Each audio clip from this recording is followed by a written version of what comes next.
What's up, everybody? Welcome to the Good Wolf Project. I'm your host, Jerry Scarlato. Today, I want to talk to you about the important difference between what is possible and what is probable.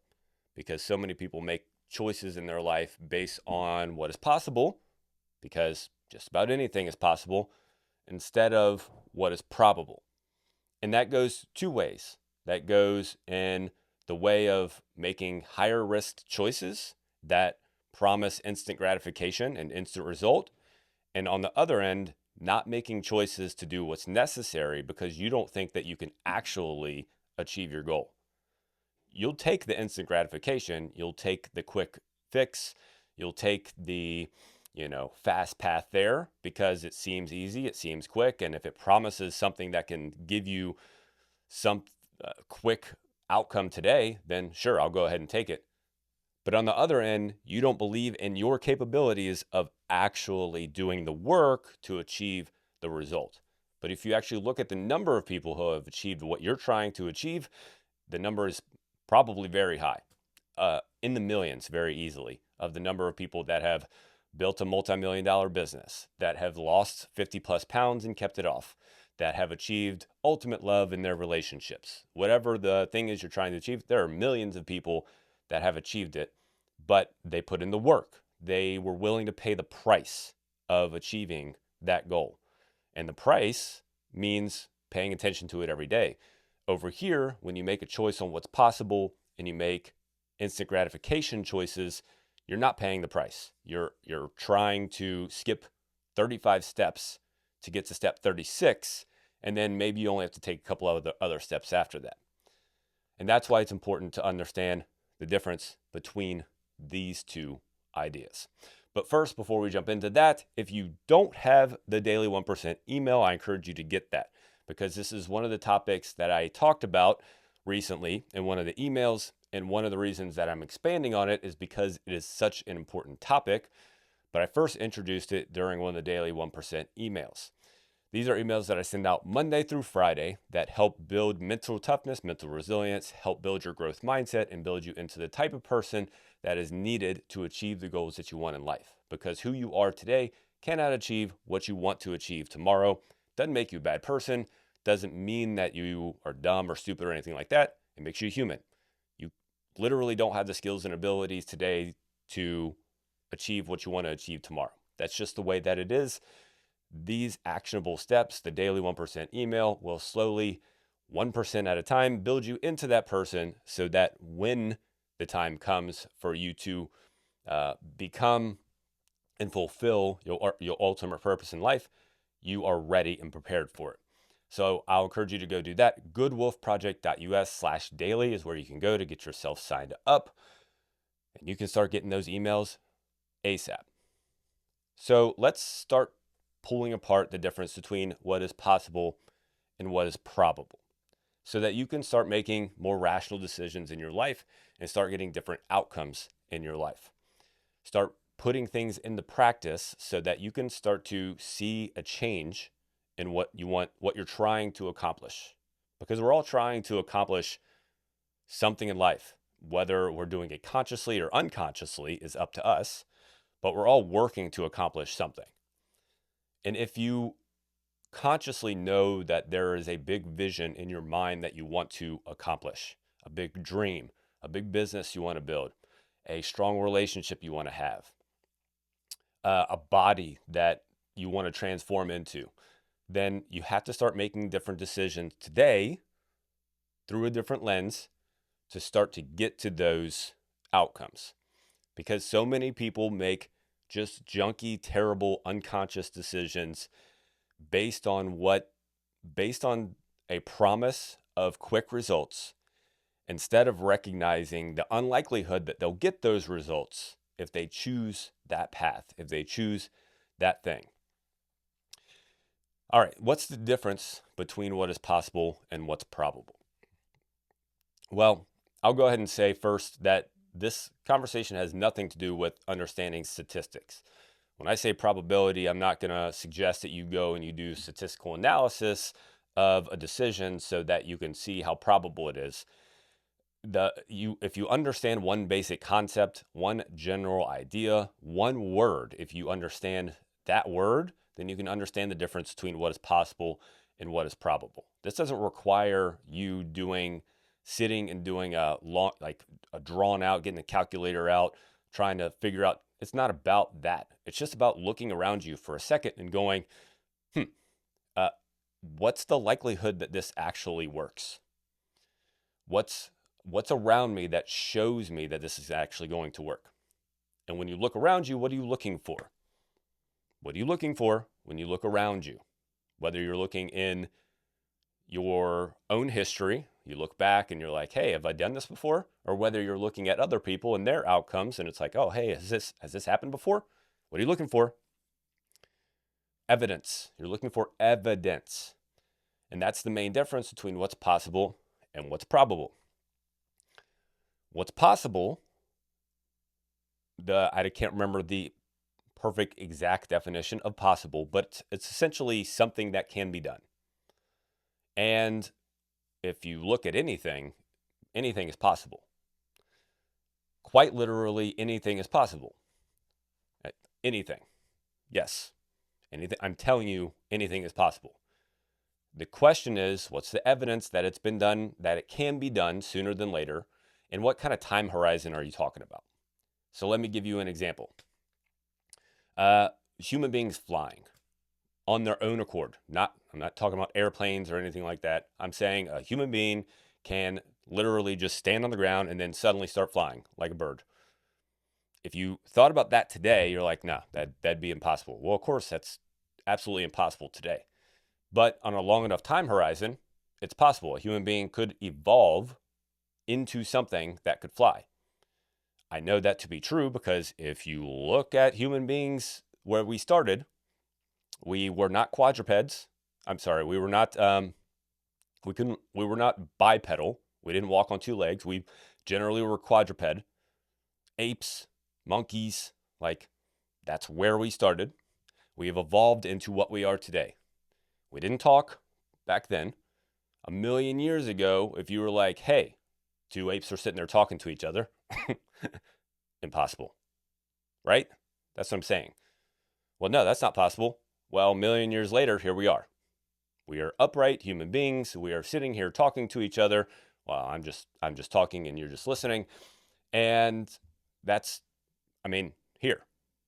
A million years ago would have been impossible. A million years later, it is possible. Potentially a million years from now, we could be flying. So, of course, anything is possible. The question is, look around. Has that been done by anybody else? Does it seem likely? Is anybody close to flying on their own? No, not even close. So while it is possible, there is little to no evidence to show that human beings will be able to fly on their own anytime soon. So it's not probable. The probability of that happening is super duper, itsy bitsy, teeny tiny on a short time horizon in especially our lifetimes, but in generations to come.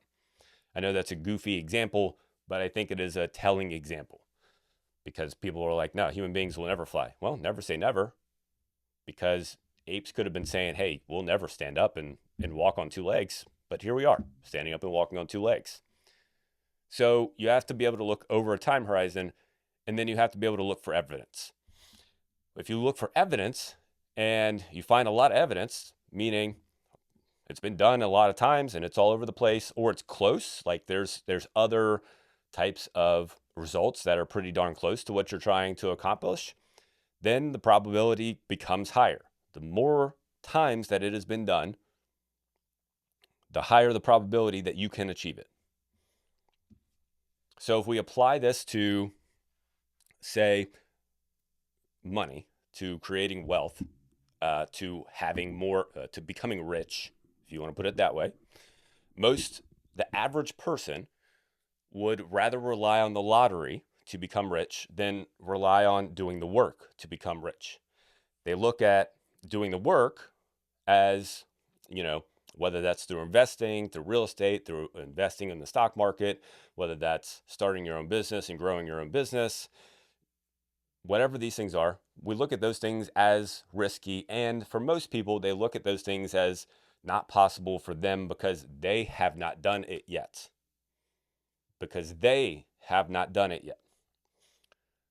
But we'll gladly look at the lottery and buy lottery tickets, because while all of us inherently know that the likelihood that any of us ever, if we could buy a lottery ticket, we could buy 10 lottery tickets a day, our whole life, and still the likelihood that we would actually win the lottery is incredibly low. I mean, it's like the likelihood of you're more likely to get struck by lightning 5 times in that same amount of time. So, but we'll gladly do that, because if it happens, we've done it. We're rich. Yay. So if you can see the difference between the two, over in the lottery side, not many people have done it. Not many people have won it. Maybe one person a year wins the lottery. I don't really know. I don't know. And that's out of how many millions and millions and millions of people try. But on the business side or investing side, if you keep going, if you start a business and you keep going and you show up and you make changes and you do it, you'll make $1 million. Or whatever. I mean, once you get to a certain number, you get to 50 million. I don't know what the number is because I'm not there yet. But once you get to that number, then it becomes more challenging, for sure. But we look at that outcome and we're like, well, no, I can't do that. I haven't done that. Well, of course you haven't done that yet. But neither did the millions of other people that have done it. The first time they did it, they didn't do it either. But once you figure out how to do it, then you can more easily do it again. Whereas if you figure out how to win the lottery, which there is no figuring, it's literally a matter of random chance, your likelihood of doing it again is no better. It's still just as terrible. Are you starting to see the difference between these two? I can give you examples in health as well. In health, any shot or pill or thing that promises you quick results it's possible for you to get quick results. Of course it is.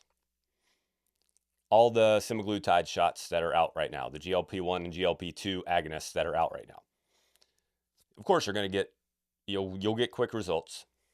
But the problem is, second you go off of them, second that you change your lifestyle, by the way, you still have to eat good, you still have to exercise and get results with these things. That's the rationality behind it. Anyway, I don't need to go down that rabbit hole. But yeah, it'll come off maybe a little faster than if you just decided to actually put in the work and pay the price. But the second you stop, you put the weight back on. You haven't done anything different. You haven't made any different choice. So then, yeah, you can just go back on it and take weight back off and then stop and put weight back on. And you can go like that back and forth, just like every person who have done any diet. Oh, this new diet, for decades, since the 1970s and 1980s, when fad diets really became a thing, it's the same thing. That's all these shots are, is just diets in shot form. That's all they are, because the same thing's happening. You go on them, you come off them, you put weight back on. Same thing's happening. Whereas if you just looked at it and said, okay, I need to lose 50 pounds. What's the price that I have to pay to do that? Well, it means that I'll have to change the way that I eat forever.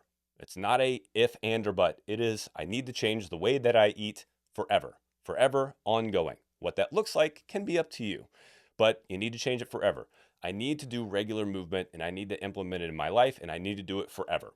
Not for the next 6 weeks, not for the next 3 months.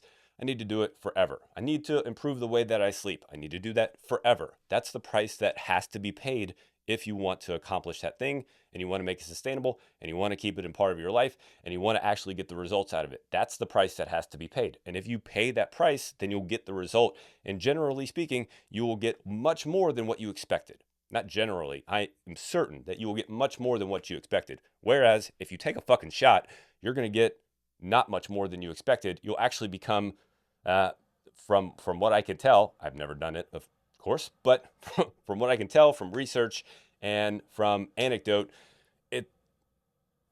you actually are less happy because you end up having sagginess everywhere and Ozempic butt and Ozempic face and Ozempic blah, blah, blah, and actually can cause gastrointestinal issues. And, now there's some brain thing that it can cause.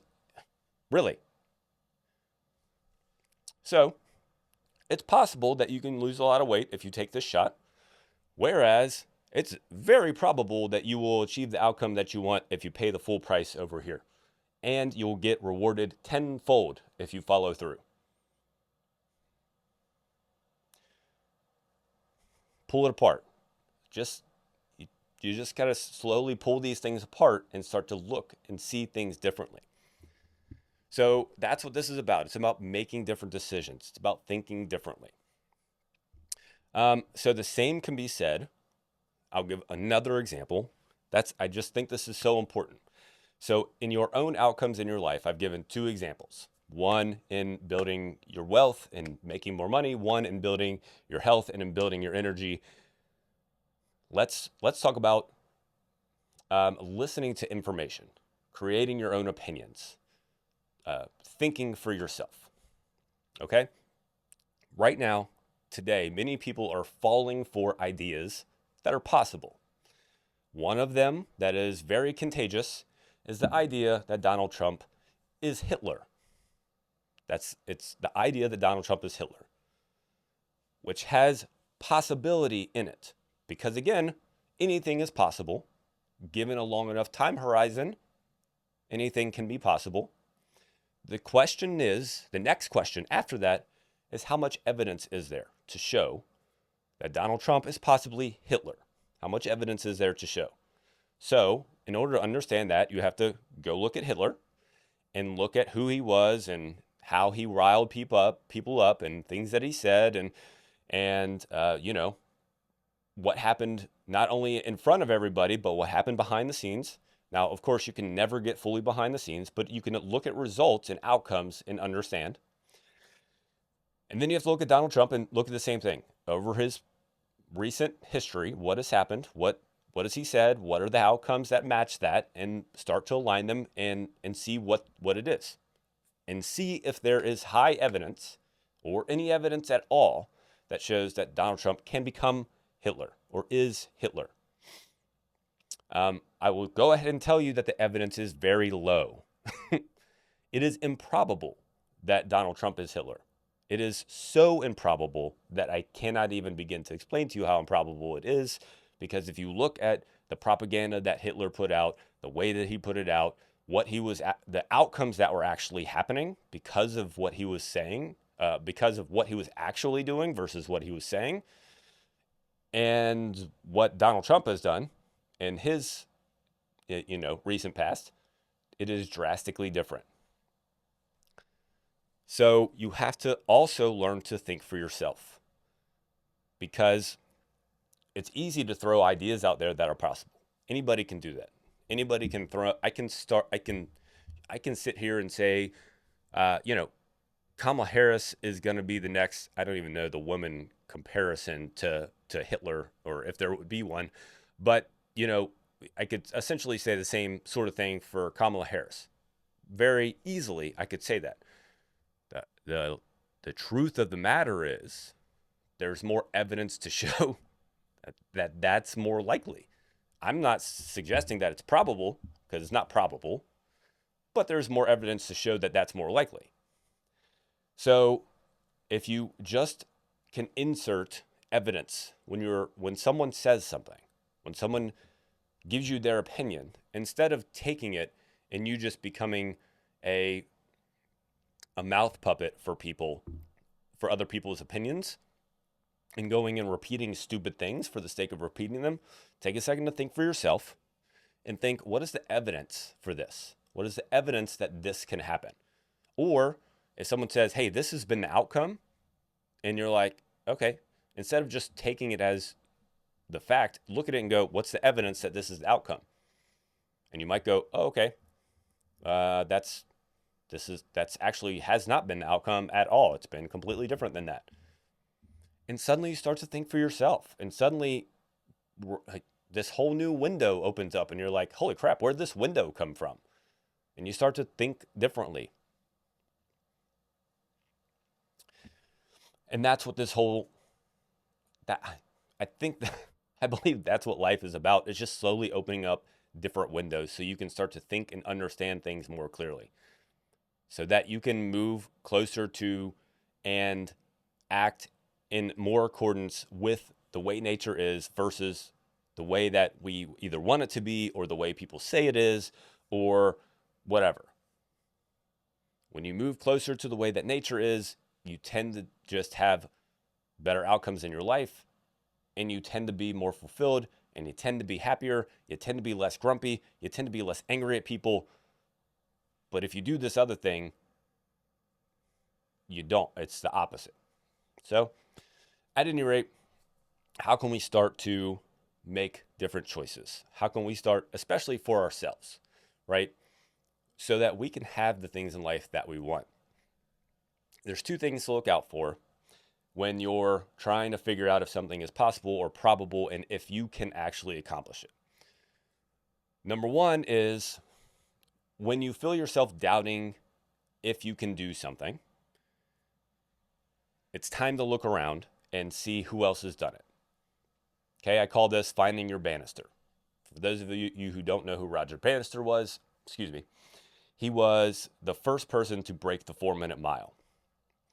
1970s, give or take, I think. And, scientists said that it was impossible, and people were saying it was impossible. Physiologists, it just can't be done by humans. They've tried so hard. There's no way that it can be done. Roger Bannister did it, and the next year, however many handfuls of people did it after him. Once he did it, then many more people did it.